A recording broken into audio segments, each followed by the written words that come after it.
100% युती व्हावी हा प्रयत्न केला आहे. एकनाथजींनी केला, आम्ही केला, देवेंद्रजींनी केला. त्यामुळं काही ठिकाणी तिथल्या लोकल त्या ठिकाणी वादविवादामुळे म्हणजे शिवसेनेचे कार्यकर्ते असतील की भाजपचे असतील, लोकल वादविवादामुळे काही ठिकाणी झाला नाही. आणि त्याचमुळे हा राग जो आहे तो एकनाथ शिंदेना आलाय आणि त्यामुळे त्याच्या बैठकीला आले नाहीत असं एक बातमी समोर आली. नेमकं काय चर्चा आहे? नाही, मला वाटतं की बघा, एकनाथजी, मी, देवेंद्रजी कालपर्यंत आम्ही प्रत्येक कार्यकर्त्याशी बोलतो. असं कुठेही नाही की वरिष्ठ नेतृत्वाने त्या ठिकाणी लक्ष टाकलं नाही. वरिष्ठ नेतृत्वाने लक्ष टाकलं. 15 ठिकाणी युती झाली आहे, 14 ठिकाणी त्या ठिकाणी युती झाली नाही. पण मुंबई, नागपूर मोठ्या ठिकाणी त्या ठिकाणी युती झालेली आहे. त्यामुळं मला वाटत नाही की एकनाथजी आज त्याच्यामुळं नाही आले. हा चुकीचा अर्थ आहे. कल्याण डोंबिवली युती आली आहे, ठाण्यामध्ये आहेत, मुंबईमध्ये आहेत, महत्त्वाच्या शहरात पुण्यामध्ये आज बघा. माझं म्हणणं एवढंच आहे की आजच्या बैठकीत आजच्या एकनाथजी न येण्याचा या युतीचा काही संबंध नाही. माननीय स्वतः एकनाथजी शिंदेसाहेब प्रत्येक युतीच्या बैठकीत इन्व्हॉल्व झाले होते. काही ठिकाणी आम्ही आता संभाजीनगरला मी स्वतः या ठिकाणी संजय शिरसाटच्या घरी जाऊन बसलो होतो. नाही जमलं. नंतर परभणीमध्ये आम्ही चर्चा केली, प्रत्येक ठिकाणी चर्चा केली. अमरावतीमध्ये शेवटच्या स्टेजला युती तुटली. अकोल्याला असंच झालं.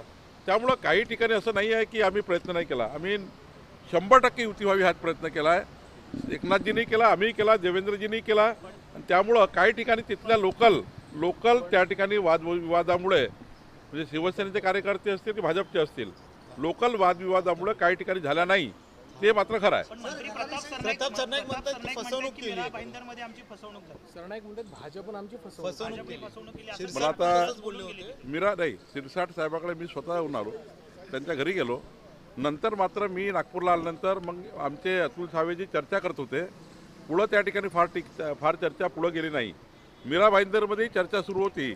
मात्र त्या ठिकाणी लोकल कार्यकर्त्याच्या आपसातल्या वादामुळं कधी त्या ठिकाणी आमची इच्छा असूनही म्हणजे माननीय एकनाथजीची, आमची, देवेंद्रजींची सर्वांची इच्छा असूनही आणि आम्ही आग्रह धरू नये, काही ठिकाणी मात्र लोकल कार्यकर्त्याचे आग्रह याचा त्या ठिकाणी वेळेवर तिथे काही ठिकाणी युती झाली नाही.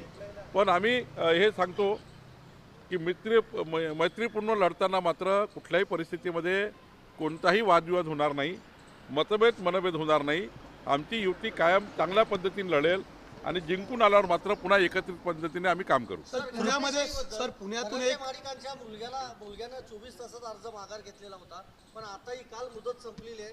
पण तुमच्या पक्षाचे भाजपचे आमदार आहेत महेश चौगले, त्यांचा मुलगा आजही त्याची उमेदवारी. अशा पद्धतीनं अनेक भाजपच्या नेत्यांच्या नातेवाईकांची उमेदवारी कायम आहे. या बाबतीत काय प्रदेश मुंबईमध्ये सर राहुल नार्वेकरांच्या घरात 3 उमेदवार दिले. ज्या ठिकाणी यापूर्वी त्यांच्या घरातले उमेदवार लढले होते कधी ना कधी, म्हणजे आमदाराच्या घरात त्यांचा मुलगा कधी ना कधी लढला आहे. राहुल नार्वेकरकडे त्यांचे जे काही सीट आहे त्या सीट आधी ऑलरेडी त्या सिटिंग सीट आहे. पण ज्या ठिकाणी आमदार आहेत आणि नव्यानं आम्ही त्या ठिकाणी उमेदवार देतो आहे, म्हणजे आता देवयानीताई फरांदेंनी आपल्या मुलाला विड्रॉ केलं, सीमाताई हिरेंनी विड्रॉ केलं, मुरली मोहोळजींनी 3 सीट विड्रॉ केल्या, अशा अनेक आमच्या नेत्यांनी, धनंजय महाडिकांनी विड्रॉ केलं. त्यामुळं पक्षादेश ऐकला. पण ज्या ठिकाणी ऑलरेडी सिटिंग आहे, ज्या ठिकाणी ऑलरेडी त्या ठिकाणी कधी ना कधी निवडणूक लढल्या आहेत त्यांच्या परिवारातले, तो जो सीट दिली आहे ती लढलेले आहेत किंवा सिटिंग आहेत. त्यामुळे त्यांना कंटिन्यू आम्ही केलेलं आहे. नवीन मात्र कुठलीही एंट्री आमदार खासदाराच्या मुलांना नवीन एंट्री देण्याचे कुठलेही त्या ठिकाणी किंवा त्यांचा मुलगा, मी वारंवार सांगतो, कुणाचा मुलगा असणे काही चुकीचं नाही आहे. एखादा मुलगा कर्तृत्वान असेल त्यांनी लढलं पाहिजे. पण तरी आम्ही पायंडा पाडला की जुन्या काळात जे लोक सिटिंग आहे किंवा जुन्या काळात निवडणूक लढले पण हरले असेही काही उमेदवार आम्ही दिलेले आहेत. पण नवीन मात्र एंट्री झाली नाही. नाही, घराणेशाहीच्या विरुद्ध, कारण विड्रॉ केले ना, आम्ही लढलोच नाही. आता आम्ही बऱ्यापैकी लोक विड्रॉ झाले आहेत.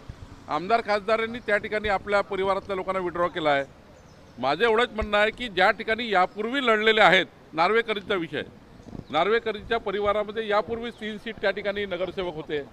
त्यामुळे त्यांनी ते सिटिंग आहे, गेटिंगला काही प्रॉब्लेम नाही आहे. पण नवीन मात्र एंट्री आम्ही थांबवलेली आहे. पण गोरेगावमध्ये विद्या ठाकूर यांचा मुलगा हा सिटिंग होता, दीपक ठाकूर, त्यांचा हा पत्ता कट झालेला दिसतोय. काही ठिकाणी आमदार खासदारांनी स्वतःच त्या ठिकाणी मुलांना विड्रॉ केलं. जसं नागपूरमध्ये कृष्णा खोपडे जी आहेत त्यांचा मुलगा लढणार होते, नाही दिली सीट त्यांनी. काही ठिकाणी चांगले चांगले आग्रह होते.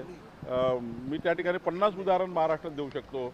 भागवत कराडचा मुलगा हा 4दा भाजपाचे सरचिटणीस आहे, अत्यंत चांगला प्रभावी कार्यकर्ता आहे, पूर्ण वॉर्ड त्यांच्या मागे उभा आहे, पण आम्ही विड्रॉ केलं. त्यामुळं अनेक कार्यकर्ते विड्रॉ झाले आहे, अनेक आमदारांनी आपल्या मुलाला विड्रॉ केलेलं आहे, कर्तृत्व असून सुद्धा विड्रॉ केलेला आहे. सर पुण्यामध्ये सर ठाकरेंनी आपली शिवसेना काँग्रेसला विकली असं खुलं पत्र आता ठाकरेंच्याच कार्यकर्त्यांनी उद्धव ठाकरेंनी लिहिलेलं आहे. जागा समाधानकारक मिळाल्या नाही आहेत पुण्यामध्ये असं ठाकरे गटाचं म्हणणं होतं त्या ठिकाणी, तरीही उद्धव ठाकरेंनी युती केली. या उलट मुंबईमध्ये मात्र तोच पक्ष तुमच्या विरोधात लढतोय असाही त्यांनी कुठेतरी सवाल विचारला. त्यांच्या पक्षात काय झालं, कोणी काय सवाल उचलले आणि कोणी काय सवाल पाहिले हे मला माहिती नाही, पण निश्चितपणे सांगतो कुठल्याही पद्धतीनं कोणत्याही पद्धतीनं आम्ही त्या ठिकाणी आमच्या पक्षामध्ये होऊ दिलं नाही. त्यांच्या पक्षात काय झालं त्यांनी बघायचं आहे. कृपा शंकर सिंग असं म्हणतायत की उत्तर भारतीय उमेदवारांना जास्त निवडून आणा, उत्तर भारतीय महापौर आपल्याला बसवायचा आहे. कसं बघतं या वक्तव्यावर? महापौर वगैरे बसवणे हे राज्याच्या पार्लमेंटरी बोर्डाचा निर्णय असतो. जे काही लोक निवडून येतात त्यामध्ये गटनेता कोणाला करायचं, प्रतोद कोणाला करायचं, उपमहापौर कोणाला करायचं, महापौर कोणाला करायचं हे राज्याचं पार्लमेंटरी बोर्ड ठरवतं. त्यामुळे मला असं वाटतं की याच्यामध्ये काय चर्चेतून तो विषय निघाला मला माहिती नाही, पण शेवटी हा राज्याच्या पार्लमेंटरी बोर्डाचा अधिकार आहे. दोन मुद्दे, एका साईडला कृपाशंकर सिंग सारखे नेते उत्तर भारतीय महापौर बनण्याची पक्ष करतात, त्यामुळे परत एकदा मराठी आणि अमराठीचा वाद उद्भवून आला आहे. आणि दुसरी गोष्ट की भाजप असेल किंवा अजित पवार राष्ट्रवादी काँग्रेस असेल, गुन्हेगारी थेट असणाऱ्या लोकांना तिकीट दिल्याचं दिसून येतं. पुण्यात मोहोळ कुटुंबीय जो तिथला आरोपी आहे त्याच्या घरात भाजपाने तिकीट दिलं आहे, तर दुसरीकडे अजित पवारांनी तिथला जो गुंड आहे मारनेकाच्या बायकोला तिकीट दिलेलं आहे, आंदेकरांना तिकीट दिली. काही ठिकाणी गुन्हे दाखल होतात पण कोर्टाच्या त्या ठिकाणी सुनावणी सुरू असतात, अंडर ट्रायल केस असतात. त्यामुळं अंडर ट्रायल केस जोपर्यंत निकाल निघत नाही तोपर्यंत साधारणतः विचार करतो आपण की गुन्हा दाखल झाला आहे, पण अंडर ट्रायल असल्यामुळं त्याच्यावर काही दोषारोप झाला नाही आहे.